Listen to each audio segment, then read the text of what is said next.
امام نے بولیے قیام کیوں فرمایا؟ توجہ ہے جی، سنیں یزید اور اس کے خاندان نے یہ دین کو جو نقصانات پہنچائے، کیا ان میں پہلا نقصان یہ کہ انہوں نے وہاں سے بات شروع کر لیتے ہیں جہاں سے لوگ لا علم ہیں، انہوں نے باقاعدہ خلفائے راشدین کی کھلم کھلا دشمنی اور عداوت شروع کر دی۔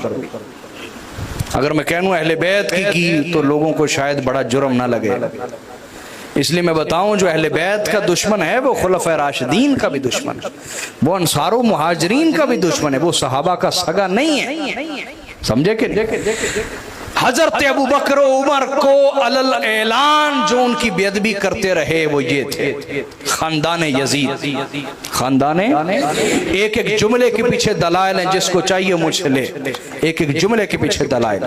پھر یہ وہ ہیں جنہوں نے خلیفہ راشد امام حسن علیہ السلام سے صلح کی، لیکن صلح کے نام پر غداری اور دھوکہ کیا، اور صلح کی کسی ایک شرط کو بھی پورا نہ کیا۔ یہ وہ ہیں جنہوں نے وعدہ خلافی کو عام کیا، یہ وہ ہیں جنہوں نے امانتوں میں خیانتیں شروع کی۔ خلافت رسول اللہ کی امانت تھی جس کو ملوکیت اور بادشاہت میں بدل دیا گیا، ملوکیت اور بادشاہت میں، بلکہ نبی علیہ الصلوۃ والسلام نے فرمایا کاٹ کھانے والی ظالم بادشاہت ان سے شروع ہو گئی۔ یہ حدیث ہے، اس کی ورجہ اس کو چاہیے مجھ سے لے۔ پانچواں ان کا جرم یہ کہ جنہوں نے ان سے اختلاف کیا اس کی گردن اڑا دیتے تھے، یہ رواج انہوں نے دیا، رواج بولیے، خود کو خدا کا درجہ دے دیا، کوئی ہمارے سامنے بول نہیں سکتا۔ چھٹا ان کا جرم یہ کہ یا تو گردن اڑا دی یا قید میں ڈال کے مار دیا، قید میں پڑا پڑا مر گیا، ظلم کیے قیدوں۔ ساتواں ان کا جرم یہ وہ ہیں جو ممبروں پر باقاعدہ رسول اللہ کو گالیاں دیتے تھے۔ آپ کہیں گے یہ کیسے ہو سکتا ہے؟ ہاں، حضرت ام سلمہ نے یہی کہا تھا ان سے کہ تم لوگ، میں نے سنا ہے تم لوگ ممبروں پر رسول اللہ کو گالیاں دیتے ہو۔ انہوں نے کہا توبہ توبہ، کون ہے جو رسول اللہ کو گالی دے؟ آپ نے فرمایا اللہ کی قسم میں نے رسول اللہ کو فرماتے ہوئے سنا ہے من سب علی فقط سبنی، رسول اللہ نے فرمایا جس نے علی کو گالی دی اس نے مجھے گالی دی۔ رسول اللہ کو گالی دینے والا انسان کیسا ہوگا؟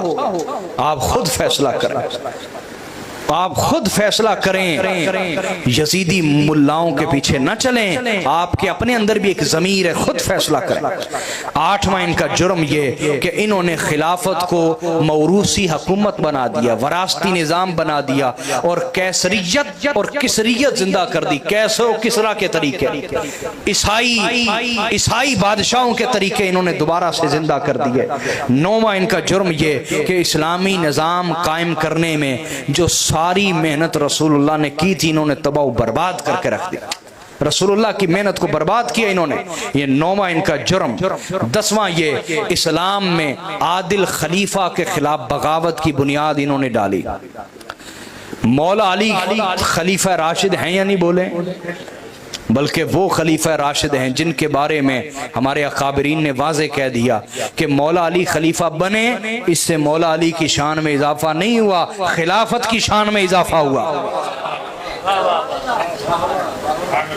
علی خلافت کے بغیر بھی امیر المومنین ہیں، علی خلافت کے بغیر بھی امام المتقین ہیں، علی خلافت کے بغیر بھی سید المومنین ہیں۔ علی کی شان میں کوئی اضافہ نہیں ہوا، علی جو تھے وہ ہیں، خلیفہ بننے سے وہ اوروں کی شان میں اضافہ ہو، علی کی شان میں اضافہ نہ ہوا بلکہ خلافت کی شان میں اضافہ ہوا کہ علی نے اس کو قبول کر لیا۔ سمجھے بات یا نہیں؟ یہ وہ خاندان ہے یزید کا جنہوں نے خلیفہ راشد کے خلاف بغاوت کی بنیاد ڈالی، پھر جو رکنے سے نہ رکی، رکنے سے یہاں تک کہ مولا علی کو شہید کیا گیا، امام حسن کو شہید کیا گیا، حضرت عبداللہ بن زبیر کو شہید کیا گیا، حضرت زید بن علی بن حسین بن علی بن ابی طالب امام زین العابدین کے بیٹے، یہ بھی خلافت قائم کرنے کے لیے نکلے تھے، اسلامی نظام، ان کو شہید کیا گیا۔ حضرت عمر بن عبدالعزیز کو شہید کیا گیا. اس کی وجہ یہ تھی ایک طرف وہ اسلامی نظام کو انہوں نے زندہ کیا, دوسری طرف اہل بیت کی وفاداری کو زندہ کیا. اہل بیت کی وفاداری کو حکومتی سطح پہ زندہ کیا. اللہ ان پر کروڑ رحمتیں نازل فرمائے. ہماری دشمنی اور دوستی کی بنیاد نبی کا خاندان ہے. جس نے وفا کی ہمارے لاکھوں سلام, جس نے غداری کی اس پر لاکھوں بار لعنت. حضرت نفس زکیہ یہ بھی خلیفہ راشد ہیں. حضرت نفس زکیہ یہ امام حسن کے پوتے کے بیٹے ہیں. امام حسن علیہ السلام کے ان کے ہاتھ پر پوری امت نے بیعت کی تھی, تو بنو عباس نے ان کے ساتھ دھوکہ کیا, انہیں جیل میں ڈال کے خود تخت پر قابض ہو گئے. حضرت نفس زکیہ کیا نام ہے, یہ خلیفہ راشد ہیں, ان کو شہید کیا. یعنی وہ جو بنیاد ڈالی گئی خلیفہ راشد کے خلاف بغاوت کی, پھر وہ رکنے سے نہ رکی. 11واں ان کا جرم یہ ہے کہ انہوں نے اسلام کے اندر پہلی ظالم بادشاہت کی بنیاد ڈالی جو آج تک ختم ہو رہی. آج تک ظالم حکمران ہیں ہم پر. وجہ کیا ہے, ہم آج تک سمجھ ہی نہیں پائے کہ اسلام کو حقیقی نقصان کس نے پہنچایا. ہم سمجھ نہیں پائے کہ حضور کی جو ساری محنت تھی خلافت والی اس کو بادشاہت میں تبدیل کس نے کیا. ہم سمجھ نہیں پائے. تو یہ اہل بیت سے غداری کا نتیجہ ہے کہ یہ ظالم حکمران ہمارے لیے عذاب بنے ہوئے. وفا کیجئے نبی کے گھرانے سے. 12واں ان کا جرم یہ کہ انہوں نے عید کے لیے نماز, عید کی نماز کے لیے اذان اور اقامت کی بدعت جاری کی. آج جو یزیدی بات پہ کہتے ہیں نا بدعت بدعت بدعت, ان سے کہیں پہلا بدعتی کون ہے, پہلا بدعتی کون ہے, پہلا بدعتی جس نے سنت کو مٹایا اور بدعت کو جاری کیا. پوچھے نا ان سے کون ہے. تو خاندان یزید کا یہ 12واں جرم, انہوں نے باقاعدہ عید نماز کے لیے بدعتیں جاری کی. اذان ہوتی تھی, اقامتیں ہوتی تھی, حالانکہ حضور کا یہ طریقہ بدعت. پھر 13واں ان کا جرم یہ کہ نماز عید کا خطبہ انہوں نے عید نماز سے پہلے شروع کر دیا. عید نماز سے وجہ یہ تھی کہ عید نماز پڑھا کے چونکہ مجمع زیادہ ہوتا تھا, یہ ممبروں پہ کھڑے ہو کے مولا علی کی گستاخی کرتے تھے. تو جو جلیل القدر صحابہ تھے وہ اٹھ کے چلے جاتے تھے, کہتے تھے یہ خبیث گندی نسل ہے, جن کا ممبر ہے ان کے ممبر پہ کھڑے ہو کے ان کی گستاخی کرتے ہیں. تو وہ ان کا خطبہ سنتے نہیں تھے. انہوں نے کیا کیا, انہوں نے خطبہ پہلے کر دیا. عید کا خطبہ حضور کی سنت کو بدل ڈالا. پہلا بدعتی خاندان کون ہے. آج آپ سے حق چھپایا جاتا ہے, حق آپ کو بتایا ہی نہیں جاتا, اور اگر بتایا جائے تو آپ کے ذہن میں پہلے سے بت بنے ہوئے ہیں, پہلے سے بت بنے. آپ کہتے ہیں نا بت نہ ٹوٹے, توبہ توبہ اسے خراش نہ آئے. ارے بھائی ہم تو مولا علی کی اولاد ہیں, تلوار ذوالفقار سے ایسے بت توڑ کے رکھ دیں گے. ہم ذوالفقار والی تلوار والی ہستی کی اولاد ہیں, اور آپ سب حیدر کرار کے مرید ہیں.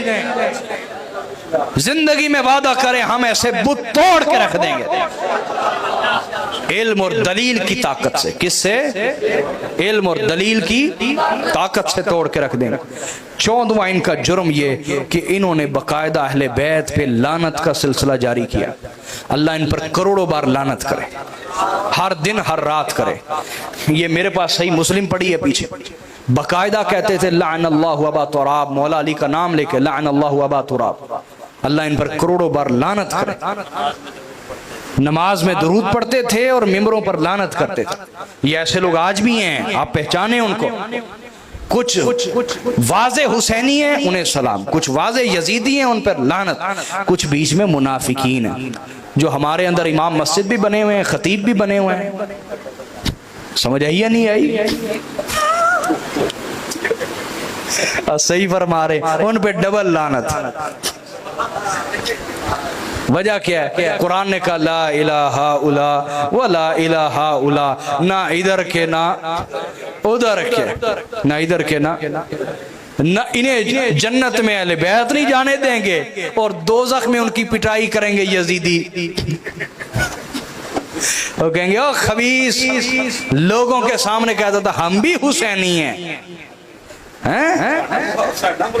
ساڈا منافقت کرنا سر تیری ایسی دی تیسی دوزخ ساڈا گھر ہے ایتھے منافقاں دا کوئی کام نہیں وہ پھینٹی لگائیں گے دوزخ میں پکڑ کے سمجھ آئی کہ نہیں آئی آپ کہیں گے میں اپنی طرف سے توبہ کرو میں اپنی طرف سے ایک جملہ بھی نہیں بولتا یہ قرآن میں دوست کی ایک دوسرے کو ماریں گے یہ قرآن میں دوست کی ایک دوسرے کو ماریں گے لانتے بھیجیں گے غصے مکے سب چلیں گے وہاں ایک دوسرے پہ غصہ نکالیں گے پورا یہ قرآن پاک میں سمجھ آئی بات یا نہیں تو بیچ میں جو منافق ہیں یہ سب سے زیادہ خطرناک ہے ان سے ہمیں محتاط ہونا ہوگا